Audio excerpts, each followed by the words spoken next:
রাস্তাশ্রী প্রকল্প রূপায়ণের মাধ্যমে সার্বিক উন্নয়নের পথে পশ্চিমবঙ্গ সরকার। পশ্চিমবঙ্গের মাননীয় মুখ্যমন্ত্রী মমতা বন্দ্যোপাধ্যায়ের অনুপ্রেরণায় রাজ্যের সড়ক যোগাযোগ ব্যবস্থার সার্বিক উন্নয়নের লক্ষ্যে শুরু হয়েছে পথশ্রী রাস্তাশ্রী প্রকল্পের চতুর্থ পর্যায়।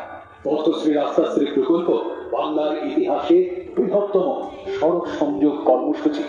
এই প্রকল্পে মোট 19,400 কোটি টাকা খরচ করে 59,500 কিলোমিটারেরও বেশি রাস্তা রাজ্য সরকার নির্মাণ করছে।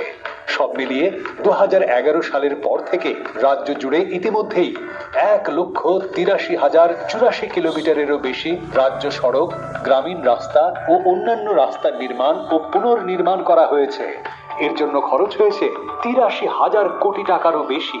এবার পথশ্রী রাস্তাশ্রী প্রকল্পের চতুর্থ পর্যায়ে পশ্চিমবঙ্গের 23টি জেলার গ্রামীণ ও শহর এলাকায় 20,000 কিলোমিটারেরও বেশি রাস্তা নির্মাণ ও সংস্কারের কাজ গ্রহণ করা হচ্ছে।